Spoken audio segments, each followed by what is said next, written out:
d'attendre. Oui, oui, directeur, il m'a appelé. Bon,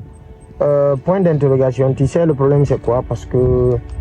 je l'ai dit, je suis auprès d'une malade là, donc du patient tout là. Mais ça va, elle mange bien maintenant. Mon amour de moi de défaut.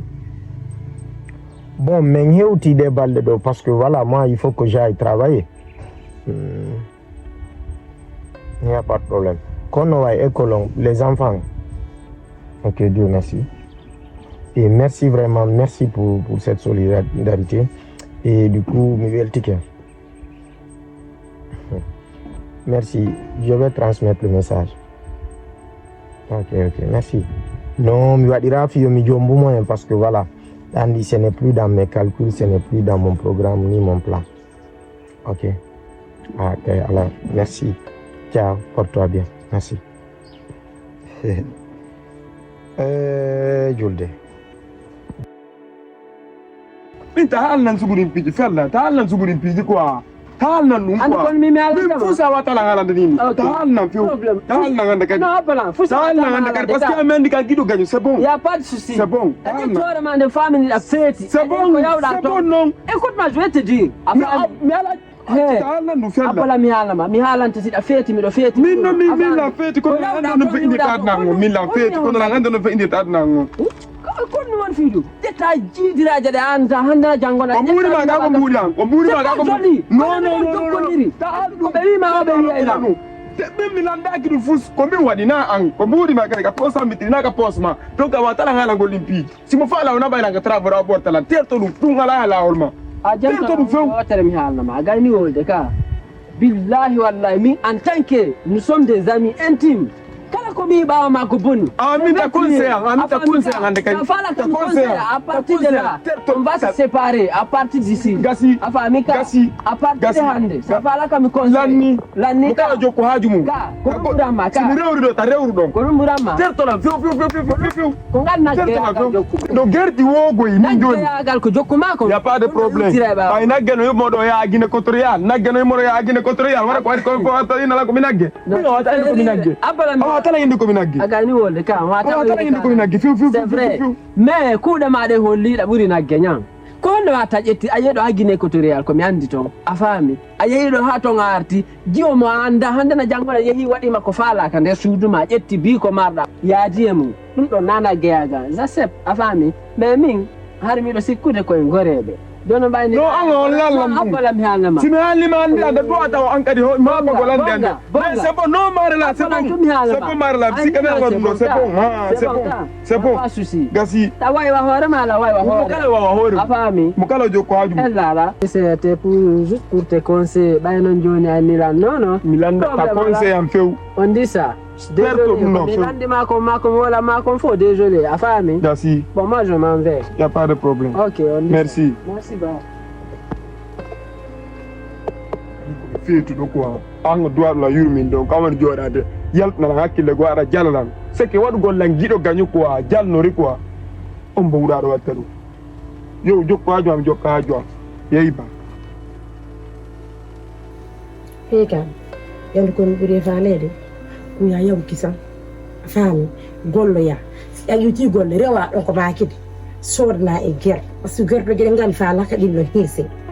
gerto importi on ko hirsa ko non sodata a fami addam defal jaajama ma fu welko na kana ande fata ko min defata o nyaama hebno sta golle o dikki ni sa yi mo wo mo foti ha don Allah walli mo foti o ara mi defana mo a fami ka nyaama har so o nyaami han ha wadi dundun walo foto genyen bibele nande har ange makko o yaade ko golle no wonna golle den faala ya fuddito har on sa ari an e makko yahay gollon sans problème har on dido joni a hula fus si akuma jum pido kuma janyande si jaaje ma to wata ma piide nani o yela fuddina ke dum ko mi walli ni kadi ko mi fuddi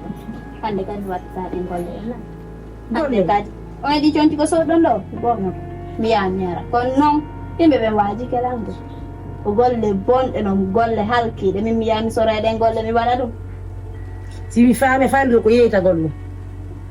Na yeeyita golnaɗo kona yeyta gollo ko yeeyi gollo himɓe ayon ɗetto ko faala ko jonna e mbuɗi haɓɓiɓilamdo ma on tette accimilamdo haɓelaɓilamdo ma accimilamdo ma accimilamdo ma ka acciɗaɓilamdo ma so etti kobo joni a yiya yeeyi goɗɗo o ettindo jonni ma mbuɗɗi o yonito kobo hoore de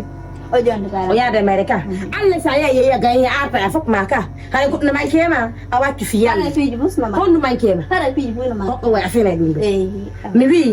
a gollo yeygoni min ndi acci hakke feelam lando wowluminan sigo ko ɓiɓɓe mon ɓen est ce que o neno ɓe yoɓe yaltude yaaɓe yeeyitoyo hakkude mon e allah hakkude mon e allah e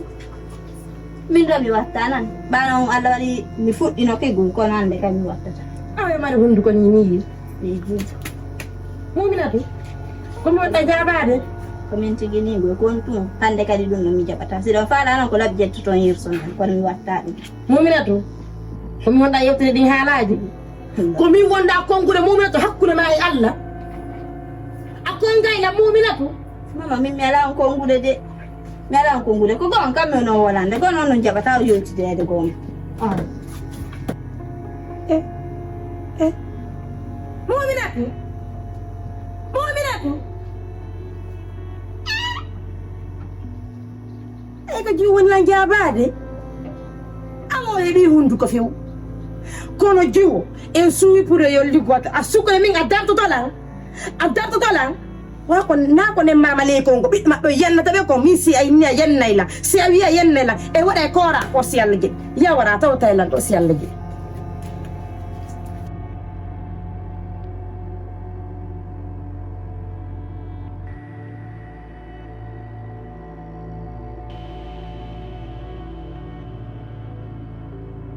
kadi aya do kanaru go ka ala na ngiro birom pani ko min ma toujours ko mi yewtu ma ko goɗɗo da way wadde erreur ni erreur bi sa jadi di way rek fiyaani donc ça yi fait comme si rien n'était mais ko mi wadit ma ko ta jaɓitu hande kadi nene ma ukkama e sugu erreur parce que ça watti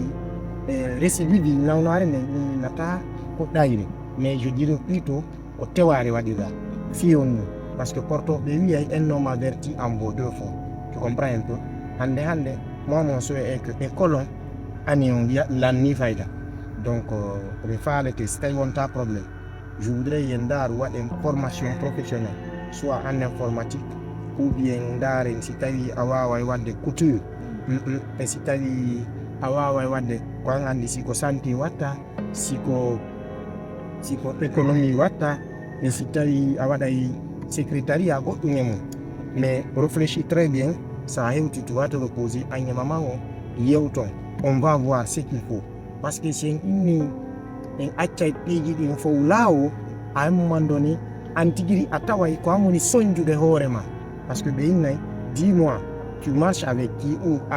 qui te hante je te dirai comment tu es tu comprends un peu mi faaletake ɗin haalaji yo hoore ma sa yini mi acciti golle am mi utiri ɓaawo ma ko giggol je n'ai aucun intérêt pour te suivre aucun intérêt c'est que koko mi waɗanma ɗo non komi tori yo Allah yoɓa mi waɗira kadi pour que tu acceptes le mariage entre toi et moi non je l'ai fait en tant qu'une personne de bonne foi Fanny tu as bien compris aw yaw mi darima ɗon ɗo suti ha yawta o gon ok mi nani joni merci awa merci nani mala ɗo ɗangiro ɗon kadi mi ñamma Muminatu nani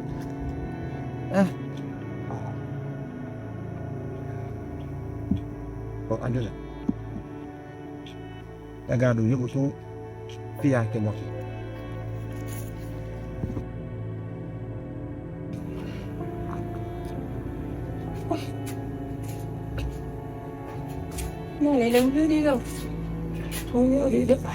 yalla fin joƴƴo sikki a suta allah jooɗi e an kadi few seeɗa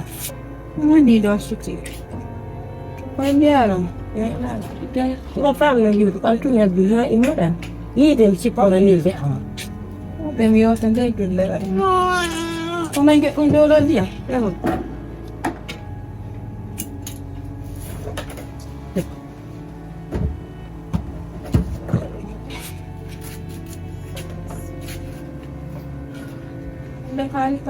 defaalu tax yandi Muminatu Muminatu jeef kako kan kadi mo haylo e yona ko kanko min no yadi kala tako le ka so yawma an jogi ro ko yo ko